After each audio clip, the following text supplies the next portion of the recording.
All right, let's start. Welcome, everyone, to the DDPS seminar today.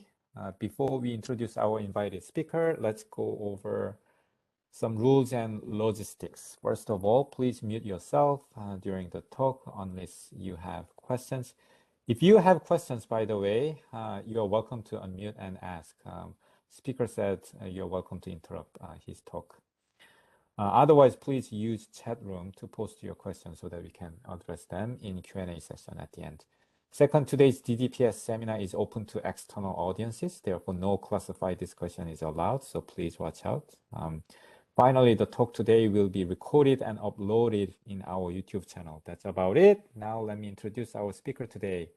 It is a great honor to host Yannis Kevrekidis, who is in, yeah. Did I pronounce your name? Really good. Name? Oh, great. Okay. Who is an emeritus professor at Princeton University and at the same time a professor at Johns Hopkins. He studied chemical engineering at the National Technical University in Athens, then followed the steps of many alumni of that department to the University of Minnesota, where he studied with Rutherford Aris and Lenny Schmidt, as well as Don Aronson and Dick McGahey in math.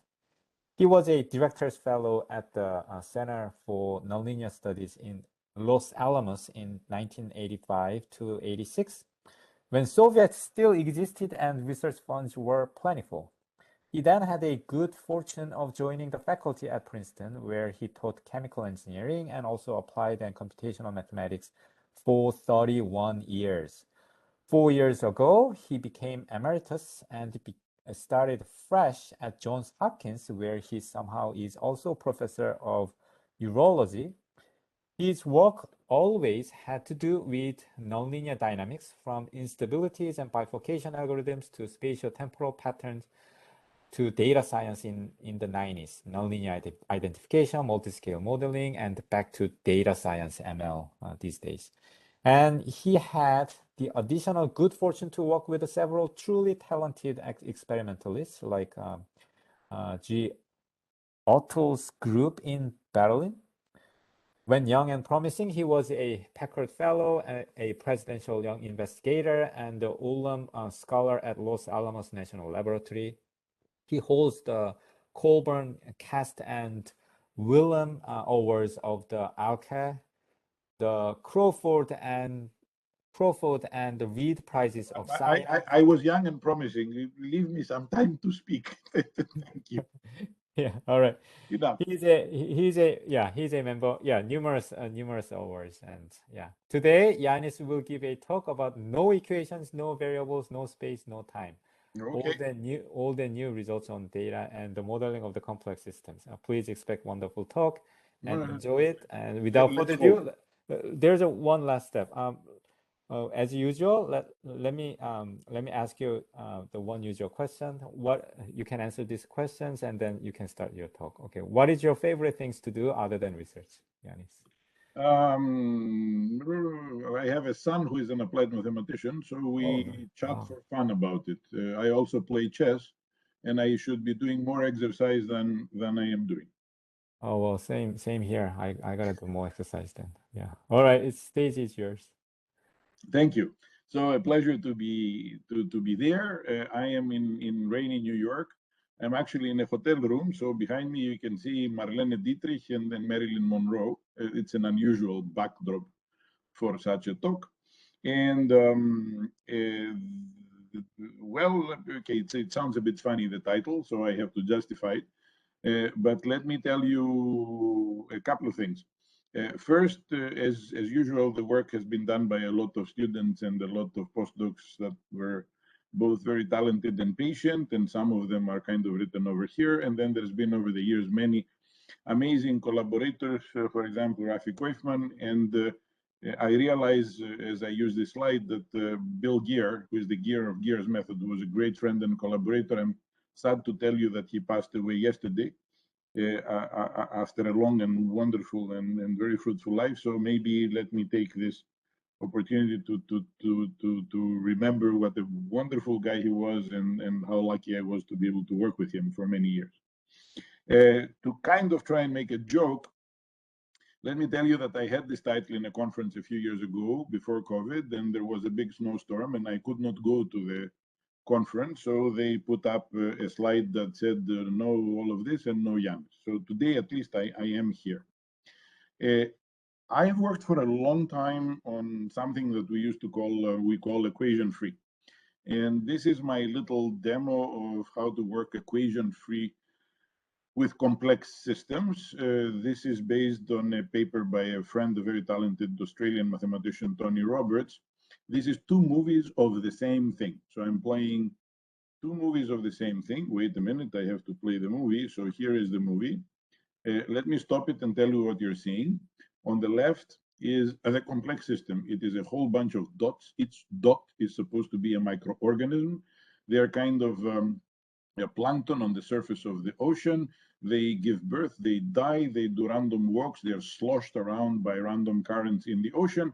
On the right, what you see is the right macroscopic observable, the pair correlation function that tells you how many neighbors everybody has on average as a function of the neighborhood size.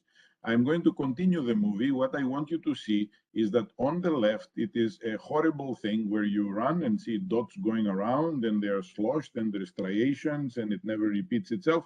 On the right, what you see is in effect a very nice partial differential equation that evolves and goes to steady state with a little noise. So the point is, these are two different ways of looking at the same problem. One on the left is the microscopic, stochastic, messy, whatever. So you can run it, and the only thing that you can do is run it and describe it to your friends. On the right, if you can write a partial differential equation for the pair correlation function, it's something that you can integrate. You can write fixed point algorithms. You can write stability calculations. You can design controllers for it, whatever. The point is, the form on the left is something you can only simulate with. The form on the right, you can simulate, you can bifurcate, you can do stability. There's so many things that you can do if you have a nice differentiable model. And so here is an example from 2000 with Bill Gear on something that we called coarse projective integration, which is how to solve equations at the macroscopic level without writing them down. Let me kind of try and explain. So we have a particle code on the top. We have a particle code for which we don't know the macroscopic closure, but we believe very much that the closure exists. And we kind of even know what the right macroscopic observable is for this equation, the pair correlation function. How do I know it? Because I'm Tony Roberts' friend and I read his paper. So I know there exists a macro equation, but I don't know how to write it down. And I say, if I integrated this equation, what would I need? I would need an initial condition at the macroscopic level and a time derivative at the macroscopic level to do an Euler step. Yes, but I don't have the equation. So what do? I take the macroscopic initial condition, pair correlation function. I create particles that have this pair correlation function. We call this thing lifting, making microscopic realizations consistent with a macro description. It's by no means trivial. Sometimes it's easy, sometimes it's difficult. Then you run the particle code for a short time. It's like you do an experiment with the particle code, and you observe the results observed on the macro variable. And after a short integration, you estimate the time derivative of the macro variable, and then you use the time derivative estimated, not evaluated from a model, estimated from a brief burst of simulation to make a big Euler step. Then you start again, take the macro initial condition, make it particles, run a little bit, estimate the time derivative, make a step. So you see, it's kind of a closure on demand approach. You don't know what the equation is. You have, however, the microcode in your pocket. And you say, if I integrated the macro equation, what would I need? A time derivative. Let me do just a little burst of simulation to get this number and do an Euler step. And then just a little simulation there to estimate the macro time derivative and another Euler step. So the idea is you do not have the equation, but you don't try to learn the equation. You say, if I had the equation, what would I need from it? I would need a derivative. I would need a Jacobian. Okay, then do just enough appropriately initialized bursts of microsimulation to get these numbers and go on with the calculation. You solve the equation without writing it down. We called it equation free because it was a time in my life that I liked very much matrix free methods. You realize all is not free because there are equations at the micro level. It is the macro equation that you don't know.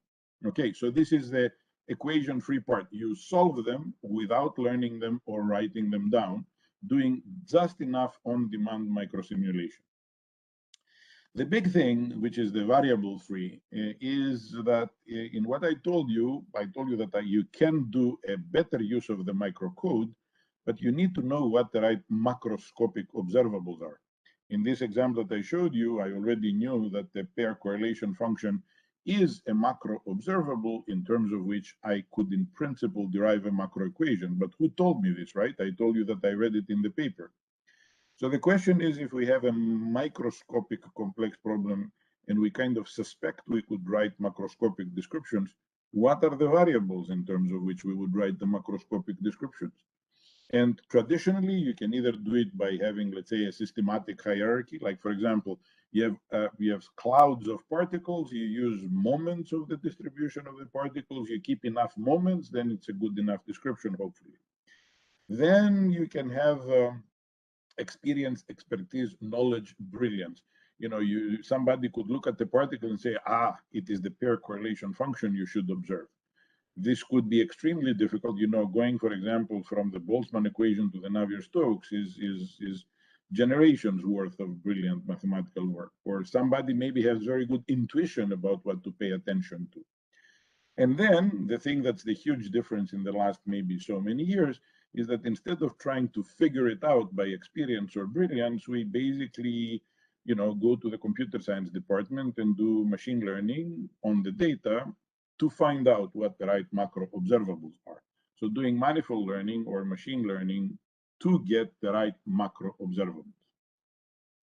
So there is a long tradition on trying to do model reduction, getting the data, the micro data that are very rich, and then finding good local descriptions that are macroscopic, reduced descriptions.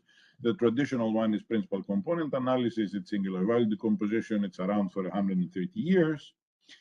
And then this is something from 1992, which is 1991 was the first paper that I know. It was by a guy called Mark Kramer at MIT. He called it nonlinear principal component analysis, which is what today we call autoencoders.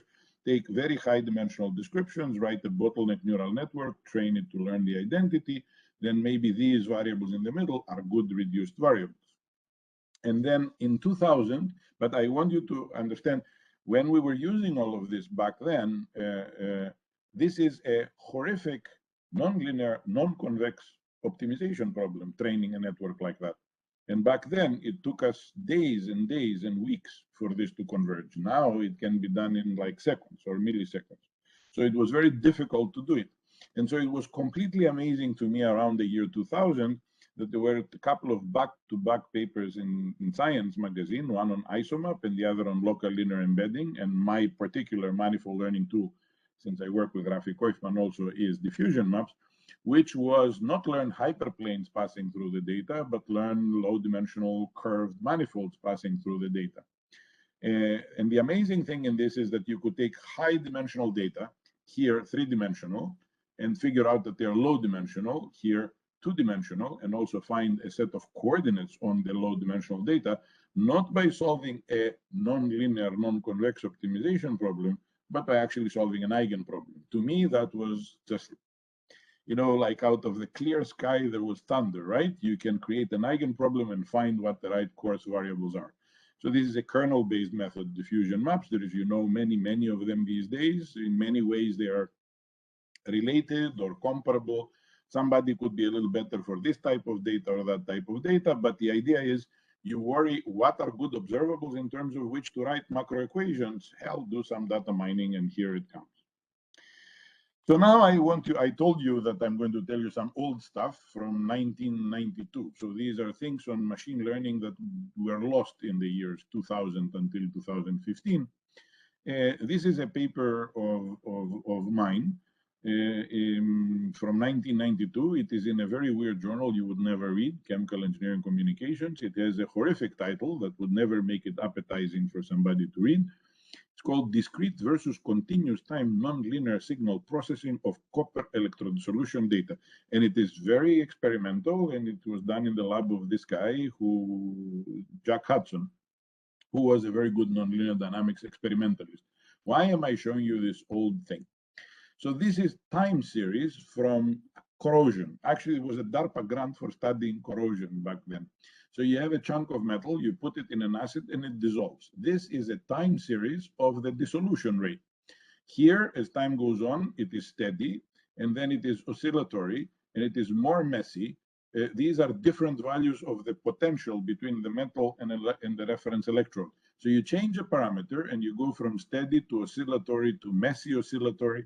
And if you use time delays, so Takens embeddings, then you have a steady state in a phase portrait, and then you see a limit cycle and a period doubling, and here's a period 4, and here's chaotic stuff. And the point is, you have all of these time-dependent time series. How do you learn the dynamical system, and how do you also learn its dependence on a parameter? And this is what we did back then. So it's already 30 years. So here is a Runge-Kutta, and here is a recurrent ResNet based on Runge-Kutta, or motivated by Runge-Kutta, that we did in order to learn the dynamical system from discrete time data. Look at what the Runge-Kutta does.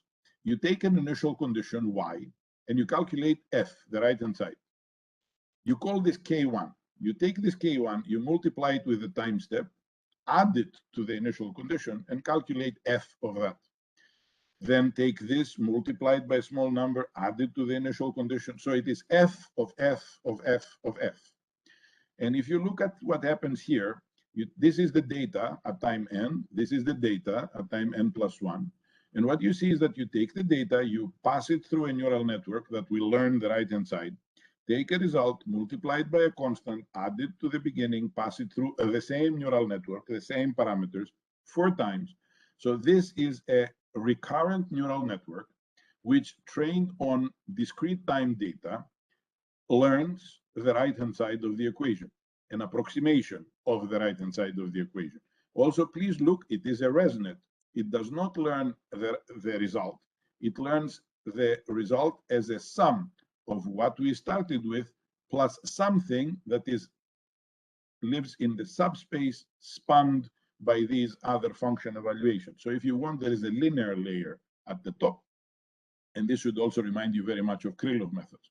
So as a matter of fact, this is the kind of thing that I like to say, that in my mind, many of the algorithms, many of the architectures that have been extremely successful, here you see both recurrent networks and ResNets, they are already there in our traditional numerical analysis if we just kind of look for them there.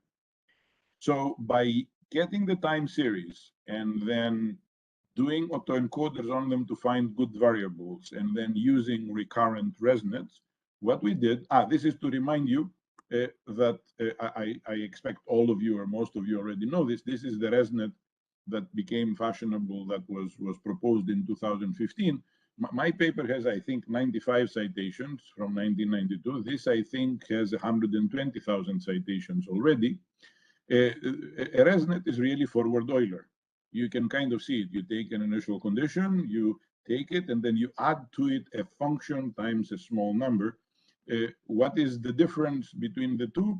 Mathematically, not much, but the important thing is what is the application that this was used for, compared to maybe the application that we did, which was copper electrode dissolution data in 1992. But my point in this, it's a very nice idea. Don't learn the time one map, learn the time derivative, learn the right-hand side. But again, my main point is this is forward Euler. So the idea is that look at the traditional algorithms. There's very nice analogies with what we are learning. And again, the variables came from doing autoencoders back in 1992. And what you see here is observed and reconstructed attractors and time series, and the bifurcation diagram that you get from the time-dependent, discrete time, single variable observed model. And so my point again here, me being older, is that a lot of these things were done back then. And not just by me, this just happens to be something I did. And we did a lot of more things back then. For example, remember the main idea is create neural network architectures that are based on traditional numerical algorithms. So here is an implicit neural network, which is not a feed-forward neural network, but evaluating it necessitates solving algebraic equations. And this is very simply an architecture that comes from the Crank-Nicolson or from the trapezoidal rule. So we did a lot of things about how to train implicit networks, if you want, also back then, again, motivated by traditional numerical algorithms. Another thing that we did is the gray boxes. Remember, if you don't know an equation, then you can learn the right-hand side of the equation with a black box, multi-layer perceptron. But if you know the equation, so here we know parts of the equation, but we don't know one nonlinear reaction term, then you can create a neural network architecture that is a gray box architecture, hardwires the part that you know and only learns the part that you don't know. This is from 1994. And this is 1993. Again, sorry for all the old stuff, but I hope maybe it is of some interest. So we had movies. You mentioned Gerhard Ertl, who from Berlin at the Fritz Haber Institute, who got the Nobel Prize in chemistry in 2007. So this is working with him in 1993. What you see at the top is snapshots from videos. You see, I don't have these videos. They came in VHS tapes. And what you see is concentration patterns on the surface of a catalyst. More red is more carbon monoxide, and more blue is more oxygen. And you see that there is oscillations. So after some time, you come back to the same picture and so on and so forth. So we had these movies. And then what did we do? We took these movies. First, we did data mining. We did principal components on the movies, and that gave us 4 principal components, PODs if you want. And what we did then is that we learned an approximate inertial form. That is, we learned the movie became then 4 time series of the time-dependent components of the empirical basis functions. So the movie became 4 time series. These are the 4 time series, the 4 coefficients of the first, second, third, fourth empirical spatial basis functions. And then what we did is that we used neural networks here with history. So you see there is the 4 components now, the 4 coefficients, and the 4 coefficients at the previous time step. And then giving those, we are learning what the 4 coefficients will be at the next time step. You can think of this as either learning with history, you can think of it as a version, although it's not exactly fair to call it like that, but it is it's the same. It's a comparable idea with long short time memory networks. You see that there is both the current and previous versions, not the same, but you use some history in being able to determine what happens forward in time. And what you see is that we could reproduce the movies in a very nice way. And the attractors, these are the attractors projected on various different empirically found through principal components latent spaces. So here the latent space was done through principal components. This is something, again, from back then. This is from experimental data in Rayleigh-Benard convection. This is with Bob Ecke, who was a postdoc with me at Los Alamos when we were both young, and who later was a director of CNLS. And he was doing Rayleigh-Benard convection in superfluid liquid helium. And the behavior was quasi-periodic. And what you see here is delay reconstructions of the quasi-periodic attractors from Rayleigh-Benard convection. And what you see here is, again, having neural networks that dependent on the Rayleigh number. This is this neuron for R here, in order to learn the Poincaré map that came from the experimental observations of Rayleigh-Benard convection. And there's all kinds of details and bifurcations. And I think this is more or less what I'm going to tell you about old stuff.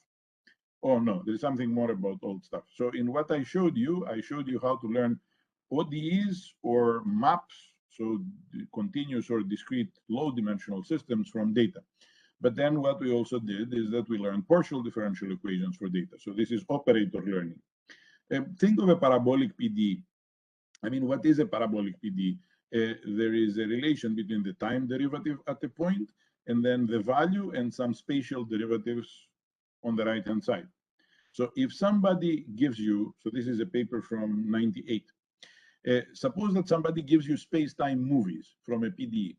Then you sit at some moment in space-time, you look at the nearby stencil, the value of the solution at a few nearby points.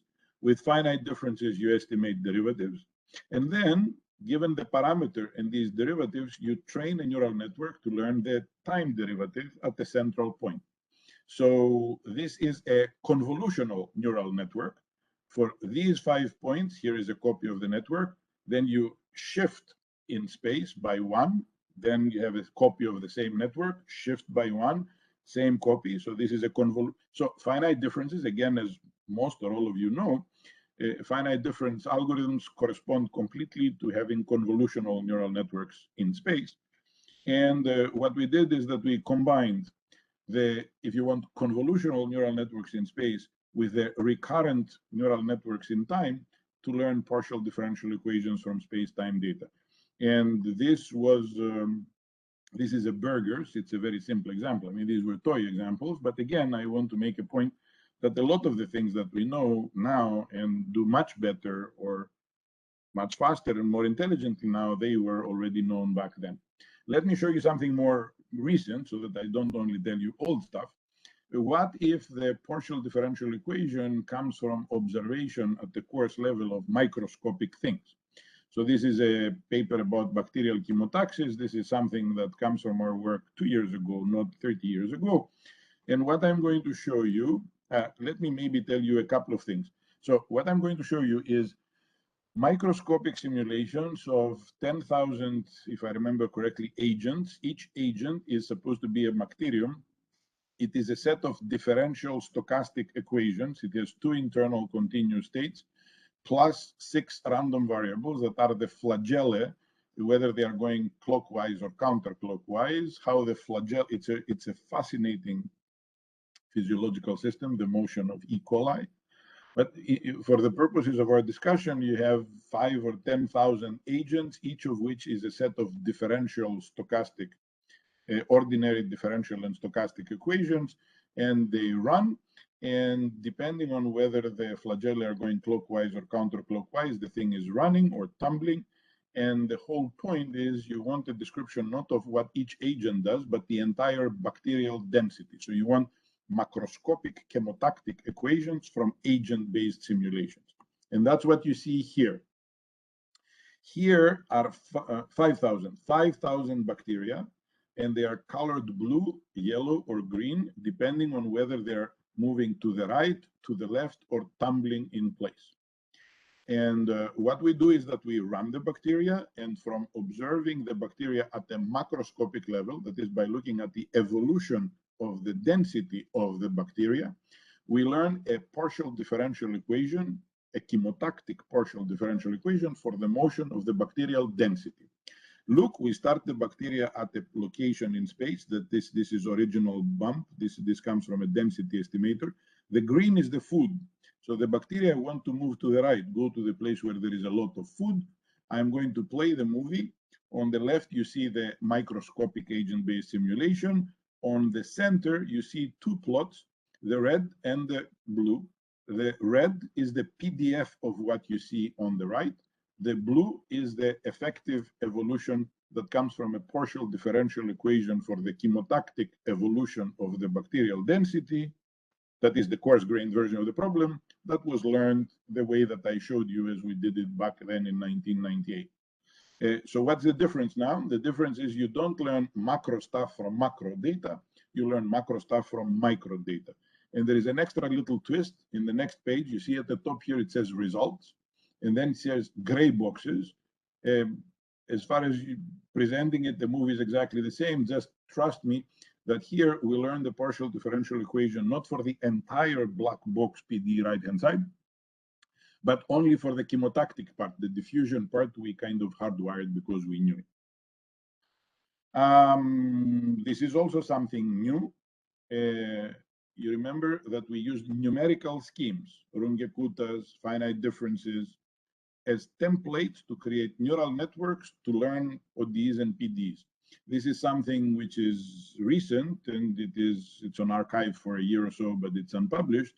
We are using, again, stochastic numerical integrators, Euler, Maruyama, Milstein, Hoyne, in order to take data from stochastic time series and learn effective SDs, drifts and state-dependent diffusivities.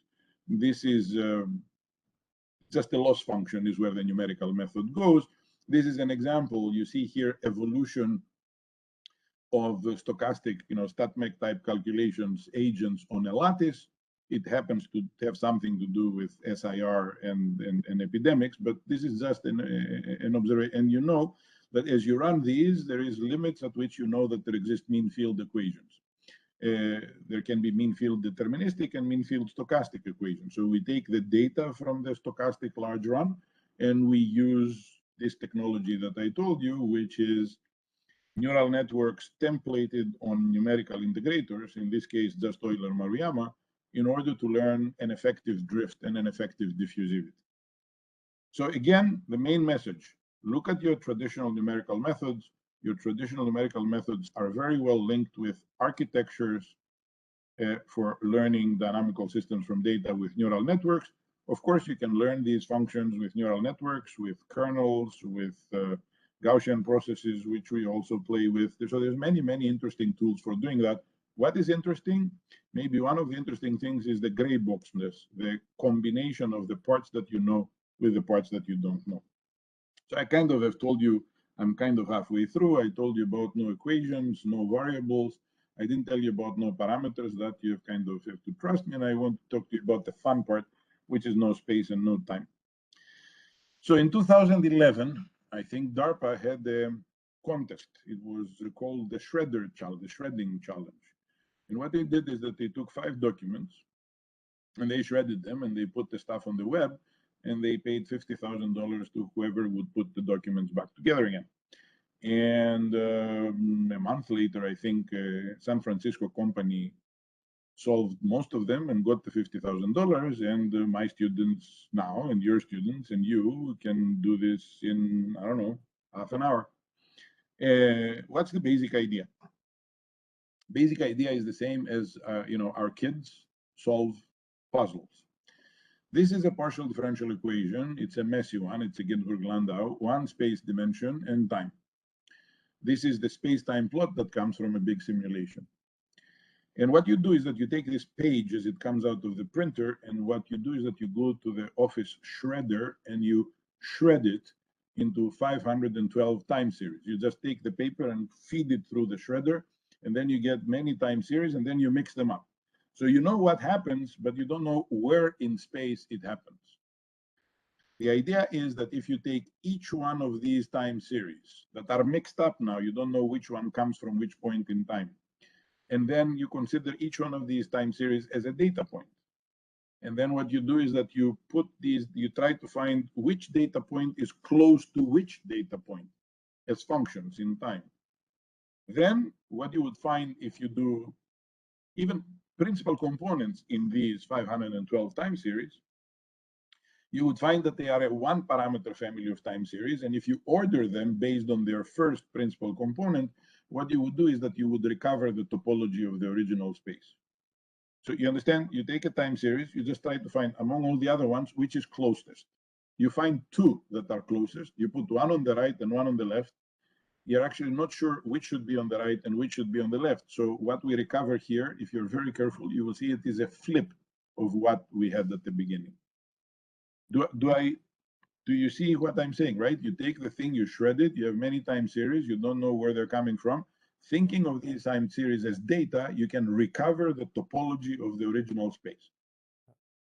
If somebody really hates what I just said, they was really badly unclear, it's a good time to say, do you see what is done? You take a movie, you make it into a puzzle, then you give it to a kid. In this case, the kid is diffusion maps. And then you ask it, can you put the puzzle back together again? By looking at similarity, you can put the puzzle back together again. Okay. Yes. Good. So next slide. This is the same thing in 2 space dimensions and time. You take a 2D PDE, space and time, you take it through a meat grinder. I don't know if you've seen one. I remember one as a kid. And then out of the meat grinder come oodles of time series. And you mix them all together and you don't know who is coming from whom. But by looking at which time series is close to which time series, then you can get a two-dimensional, you realize there are two-parameter family of time series. Diffusion maps or isomap or Tisne or whatever your favorite poison is will tell you that it's a two-dimensional family of data. And if you order them in this data-driven latent space, autoencoders would also do that, then you kind of see that what you get is something that is one-to-one, a homeomorphism or diffeomorphism, if you want, of the original space. So if this tells you, if you have behavior, but you don't know what the space was, then look similarity of behavior and create a space in which nearby behaviors happen at nearby places. Here's how to think of it. You agree with me, all that play with numerics, that if you discretize this with finite differences, you're going to get a pentadiagonal matrix, yes? You know, who is the equation next to you on the right, on the left, and further down. Yes, But yes. to do this, you must order the nodes 1, 2, 3, 4, 5, 10, 11, 12, 13, 20, 21. Okay, you kind of have to order the nodes in some particular way. If you don't number the nodes that way, but you number them randomly, then the finite difference Jacobian becomes a horrific adjacency matrix of some crazy network. It's the same thing, it's just that you've labeled them randomly. But if you have these random labels and look at what happens at each label, then you can reconstruct the original space. Okay, so the idea is take the behavior, and if you don't know what the space is, create through data mining a space in which the behavior looks smooth. This is a good latent space for observing the behavior. Let me show you a nice example of this. So the physicists, apologies if I understand that in physics the word emergent space is used for something like this.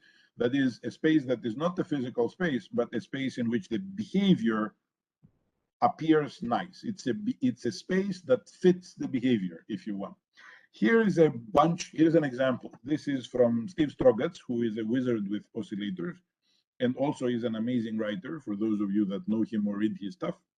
And here is 800 oscillators. They are not frequency oscillators, they're 800 coupled oscillators, okay? And they are colored by, these are the initial conditions for each one of them. They're colored by some random magic color. And what I'm going to do is that I'm going to simulate all of these coupled oscillators. And what you will find is that they organize themselves along a one-dimensional curve, which later on evolves. And somehow you see that this magic color, it has to do very much with the ordering that they have on this curve. So here is an extremely complex system that if you know how to plot it, and that is what you're going to see again here, this is the angle of this curve as a function of the color, and this is the amplitude of the curve as a function of the color, and you will agree with me that it looks like a PDE. If only you knew what is the right dimension in which to plot the behavior. So here is the same idea, a whole bunch of oscillators. They start at X and Y initial conditions and you run them. And then you see that if you know what is this magical third dimension in which you plot them, then they really look like a partial differential equation in this emergent dimension. So here is exactly the same idea that I was telling you again. Here is all the oscillators. Here's how they evolve in time. They organize themselves along a curve. If you look along the curve and you plot them by where they started, you get a very bad function. It's not what they started at that determines what happens. What actually determines what happens is how heterogeneous they are. The thing that matters is their intrinsic frequency. So what does this mean?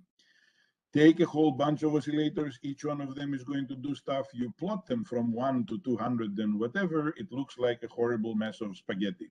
If you take all of these and you do data mining on the trajectories and you rearrange them, then you find a magical variable, and this magical variable, if you plot them as a function of this magical variable in time, then it looks like a partial differential equation. So this variable is an emergent independent coordinate. Okay, you even use data to find the space in which you should look at the data.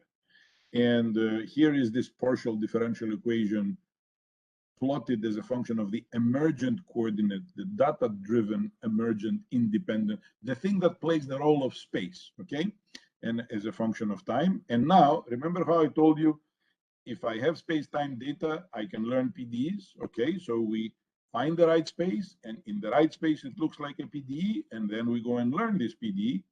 And what you see here is the bifurcation diagram of the behavior of these coarse-grained behavior of these oscillators, plotted as a function of the parameter. You see there is coherent steady states here, and then there is a parameter value at which you get coherent space-time oscillations. This is a PDE, not in physical space, but in an emergent space that came from observation of the data. This is a two-dimensional emergent space. Let me show you an example that's more interesting. So this is a version of computational neuroscience. What you have is 1,024 neurons. Each of the neurons is a bunch of differential equations. Here, two. They're all heterogeneous. The kinetic parameters are different. They are all structurally heterogeneous. They are coupled in a network which is not all-to-all. It's a chung-glue network.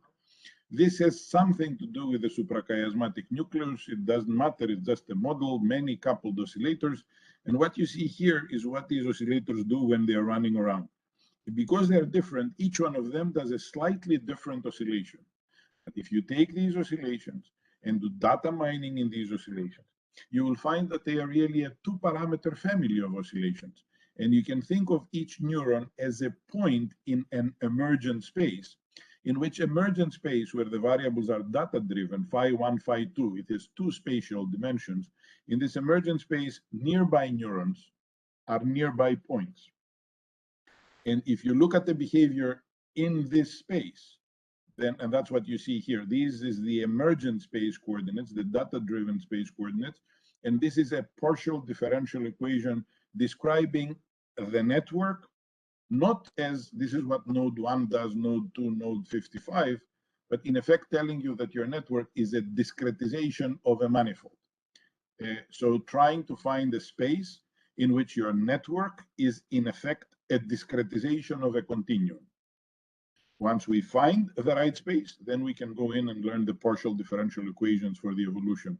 So this is learning PDEs in emergent space. Let me throw in something. If you go back to this emergent space, if you color this emergent space by the kinetic heterogeneity that I happen to know, I actually find that this emergent variable is 1-to-1 with a kinetic heterogeneity. And the other kinetic variable is 1-to-1 with the degree of the neuron in the network. So if you want, this variable has more to do with the structure, with the kinetic heterogeneity, and the other variable has to do more with the structural heterogeneity. So this is an attempt at explainability of the coordinates that were found by data mining.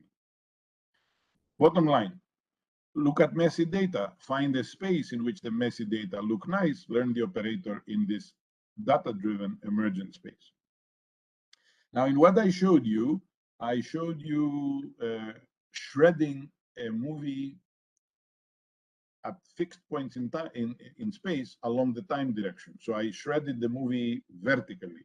Here I take the movie, the space-time PD movie, and shred it horizontally. That is, it's like you take a movie and some scissors, and then you cut the movie in many places, and then you mix all of the pictures, so you don't know what the right order in time is. The same idea can be used to take things that are mixed up in time and find the right order in time. And in general, you can take a movie and take a cookie cutter and kind of chop it in space-time little patches and mess them all up. It is possible to put them back together nicely again with data mining. And then you can go in this space-time that is emergent space-time and learn the right evolution law. What I basically am telling you is that if you think of a partial differential equation, this is the Kuromoto-Sivashinsky, this is space, this is time, and this is evolution. This is a traveling wave, and you see that it's modulated. So it's a modulated traveling wave, one frequency from traveling, one frequency from modulation. This is a torus. What I'm basically telling you is that whether you sit at points in space and look at short time series, or whether you sit at points in time and take little local pictures, or whether you sit at points in space-time and look at little patches, or whether you have traveling observers and you could be recording what the traveling observers have been observing. You can take all of these very, very different data and register them. That is, you can create an emergent space in which all of them are one-to-one with each other. So this is gauge invariant data mining. That is, as long as you have different observations of the same data, it is possible to do your data mining in such a way that as long as, I mean, you may observe things from different observation sources, but as long as your instruments are informative enough, then you can map what the one instrument does to what the other instrument does. You can fuse information from many different sources. Here is the basic idea.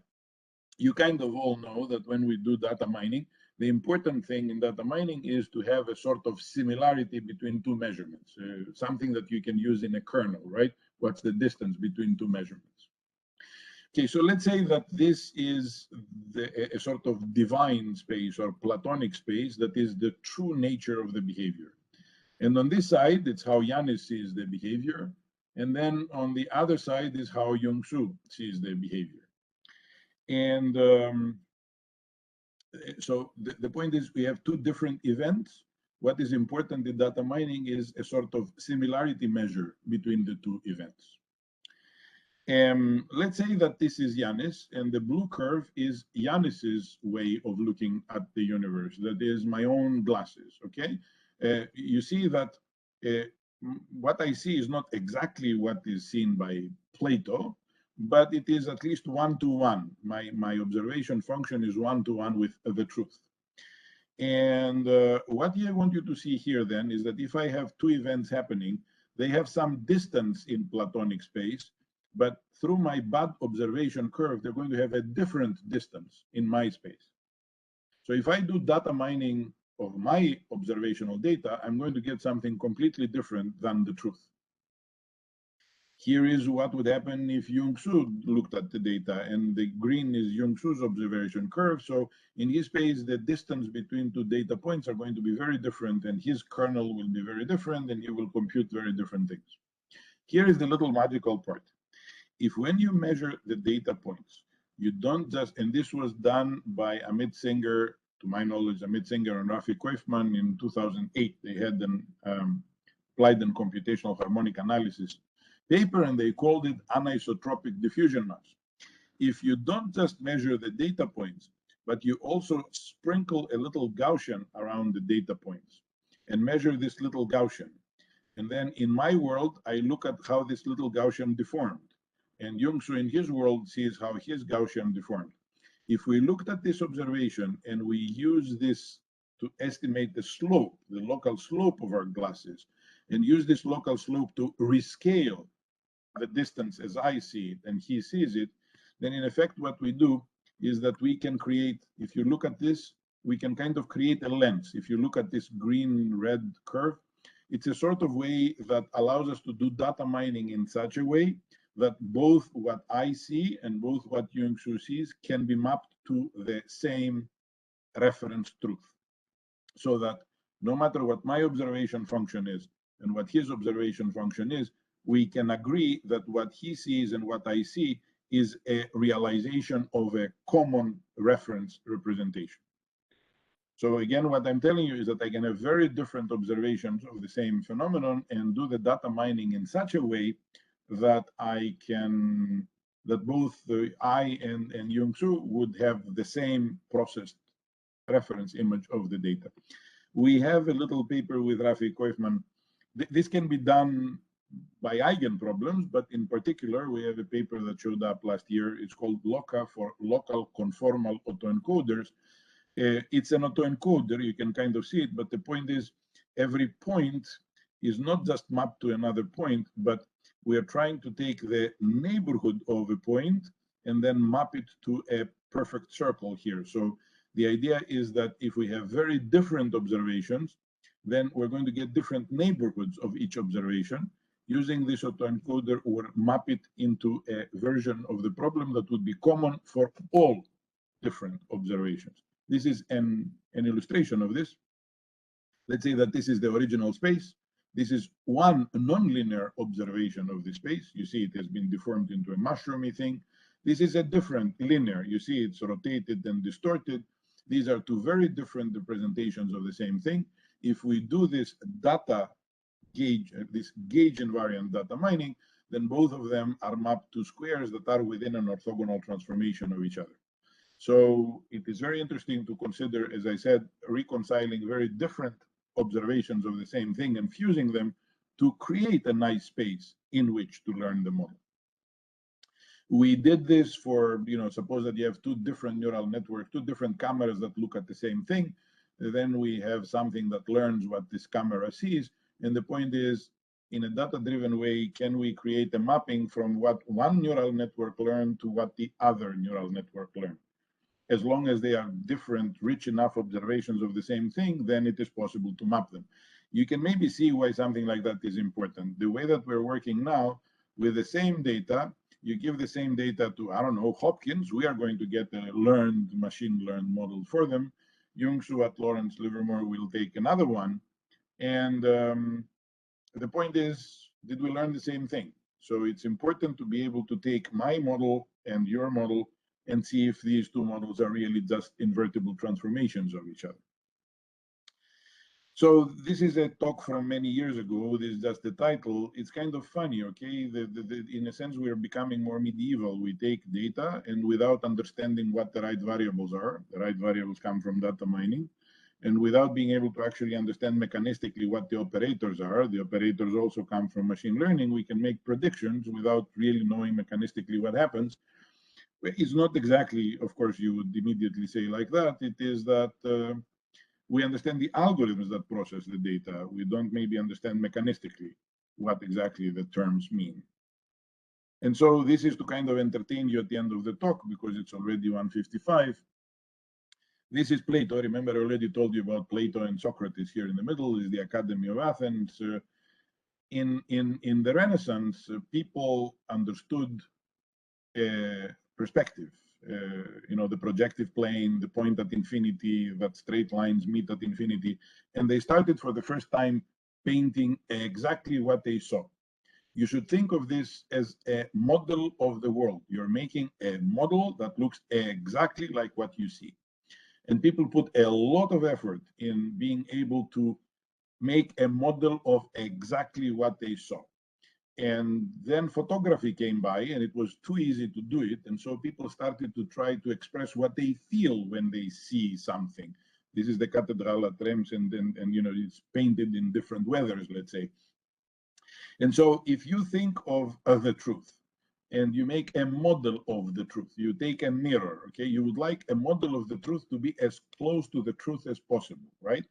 And if the model is imperfect, then you get something that is kind of like the truth, but not exactly like the truth. Like if you go to a Luna Park and they have these deformable mirrors, and you walk in front of them and you can kind of understand that it's you, but it's a deformed version of you.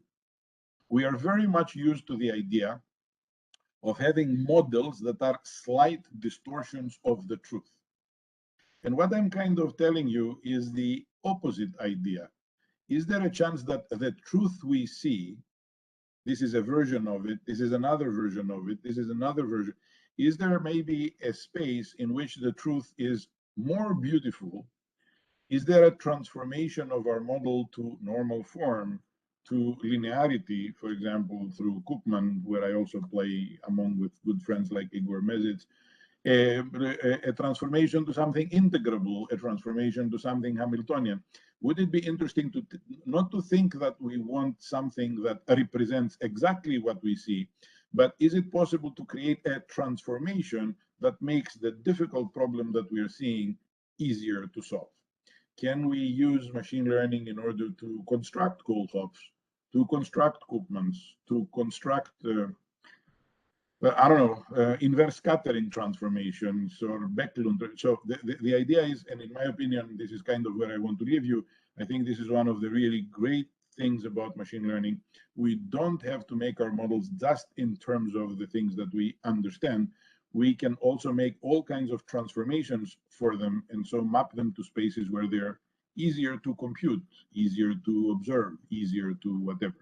It's not an original idea, but machine learning allows us not to find just beautiful closed form transformations, but allows us to work with transformations that are data driven.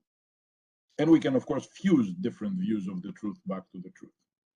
So what I will finish with, I have 2 minutes and I didn't leave you time for questions, but maybe bear with me. I don't know how many of you know Jhumpa Lahiri. She was, in some sense, a colleague in Princeton. She teaches also creative writing there. She, she wrote The Interpreter of Maladies, and she wrote The Namesake, if you ever saw the movie. And at some point, she decided to write in Italian. I think she was married to an Italian, and wrote a book called In Other Words. You see this here. And she wrote it in Italian and got somebody to translate it. And I'm going to read to you a couple of pieces from the afterword of the book. It's an exquisitely crafted book. And for many, many pages, it keeps saying in wonderful prose how difficult it is to translate things from one language to the other.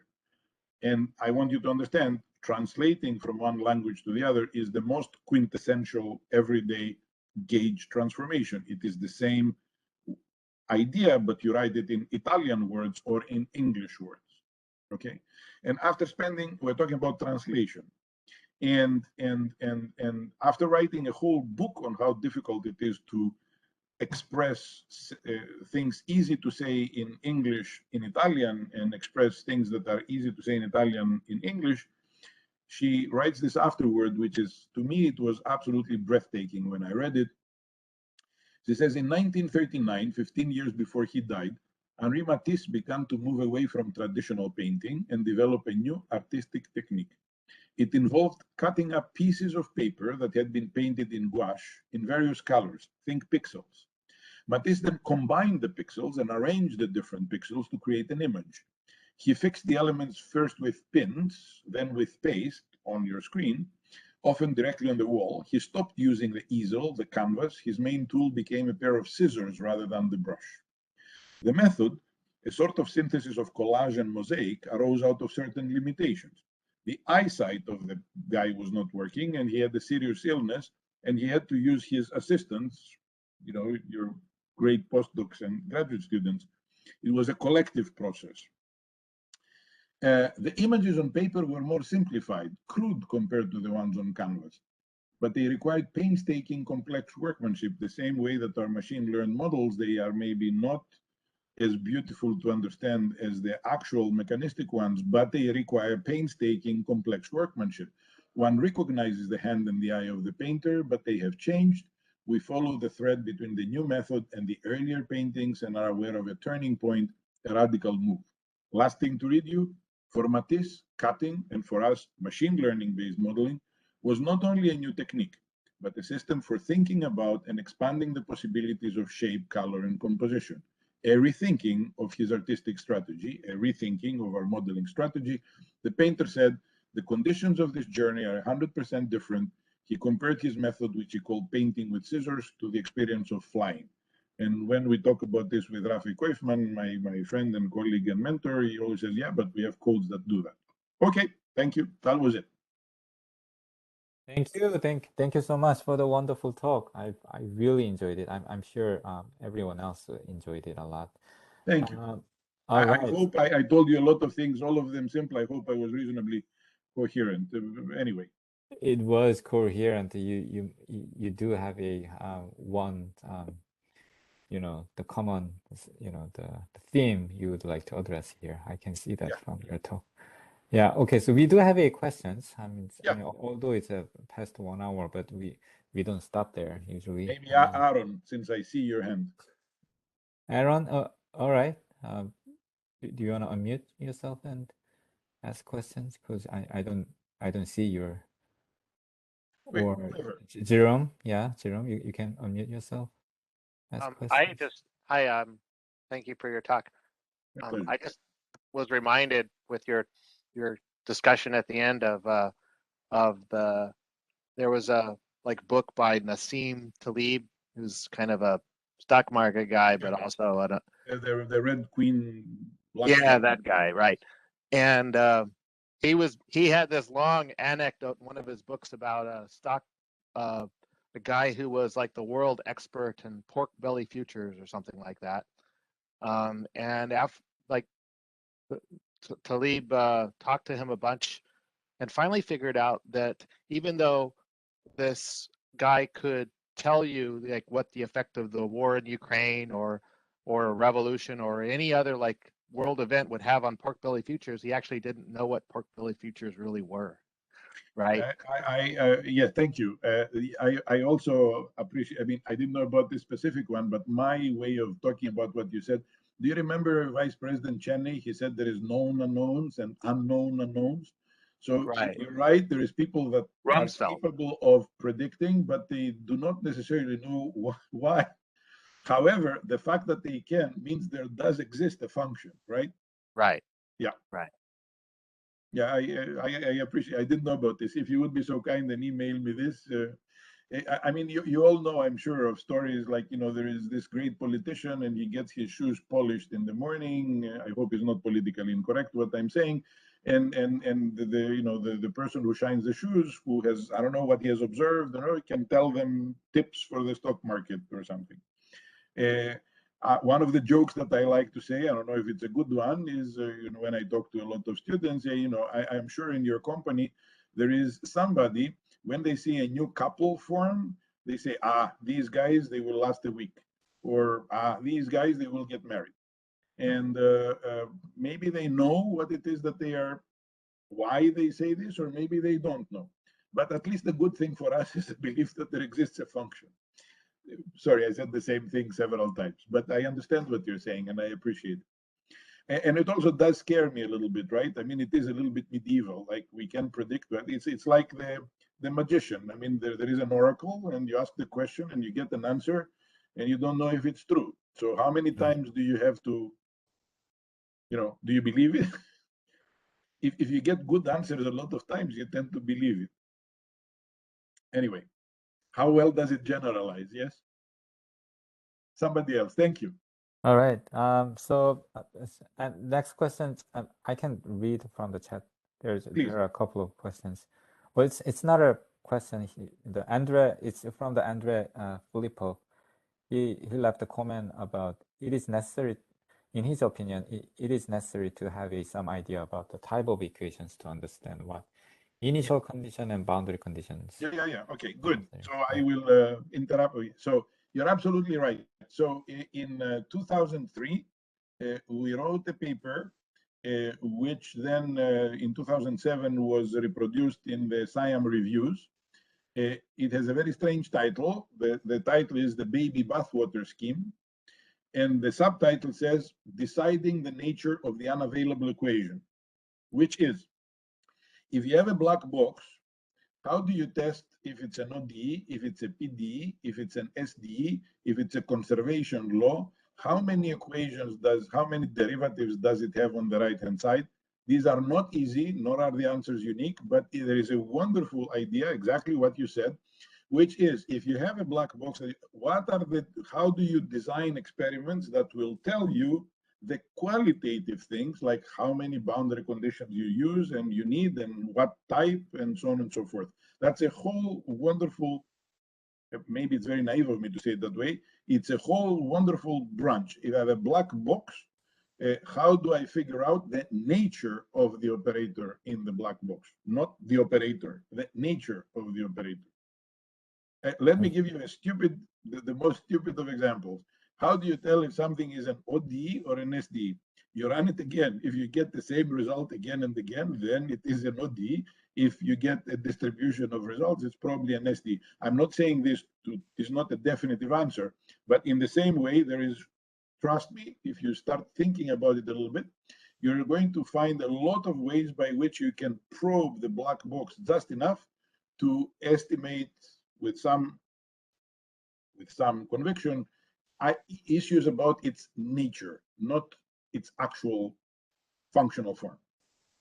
All right. I don't know, did I make sense? If you are still there and care to Good answer. Okay, good. Thank you. All right, great. Okay, so next question is from Fei Zhao. He said, thanks for the fabulous talk. Could you go back to the slide about discovery of SDE, stochastic differential equation? What Yeah. kind of data was it trained on? Yeah. So you get a good point. By the way, not that I do this on purpose. There is a lot of wonderful work in recent papers. I can tell you several. George Karniadakis has some. Jean-Claude Douan has some. There's lots and lots of papers on learning SDs. What is our twist? Okay, if you look at this, it doesn't tell you very much. I make a neural network whose output you go in with data. You go in with pairs of data now and after a time step. Okay.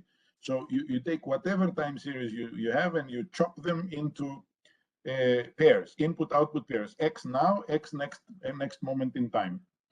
And then you create a neural network that learns, that estimates the drift and the diffusivity. And all the interesting part has to do with how do you take the data, and from the data you estimate the drift and the diffusivity. So maybe very simplistically think about it. If I have many copies at the same point and I have the same time step, then I'm going to get the same result. But I mean, the drift component will be the same, but then after one Euler-Maruyama time step, you're going to get a distribution of results. Right, the mean will tell you something about the drift, and the distribution of the results will tell you something about the diffusivity. Again, sorry, this is a very bare bones. So what were the data? Pairs of now and the step later. You can also make it several steps later. And again, depending on what is the integrator, whatever is the stochastic integrator that you use as a template, you have a different loss. You'll get a different loss when you train with the same data and assume they're coming from an Euler-Maruyama, a different loss if they are assumed to be coming from Milstein. Those two are in our paper. Maybe what is worth saying, and this is not directly for what you asked now, when you use integrators as a template of the right-hand side, then you don't learn the dynamical system that produced the data. You learn a dynamical system which, when integrated with this integrator, will pass from your data. This is a form of backward error analysis, not forward, where you have the equation and the result of the integration and you estimate the error. Here you estimate the difference between two dynamical systems, the one that produced the data and the one that you learn. The one that you learn is the one that, when integrated numerically, will pass from the data. This has a name. It's called, God help us, inverse backward error analysis. It is a class of backward error analysis. And it would be very interesting, and I talked with Sebastian Reich, who is a co-author on this and a very good friend, about inverse backward error analysis for stochastic integrators. So there is stuff that, you know, as far as I know, has not yet been done. It's kind of traditional numerical analysis, but it hasn't been done. Was I was not completely clear, but did I at least give you meaningful answer? Yeah, Faye? Yeah. Yes, great. Thanks. Thank you. Right, great. I mean, he asked the following question: what's the most important difference between discovery of PDE and SDE? Okay. Well, I mean, when you try to learn a PDE, then you have data that depend on space and time, or on independent variables and time. For an SDE, I mean, you get discrete time data, right? And so the question is, how do you parameterize the map from data now and here and now to data tomorrow?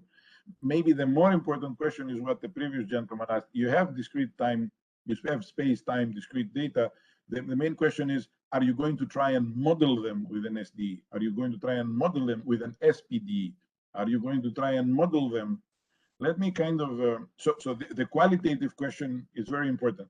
Let me tell you something that I learned in the last few years. It's not that I learned it, I realized in the last few years. There is no It's an obvious statement. If somebody gives you data, there is a million different equations that pass from these data. They can be very different. They are all consistent with the data, but very different from each other. So in what sense do you believe that any one of these results is the truth?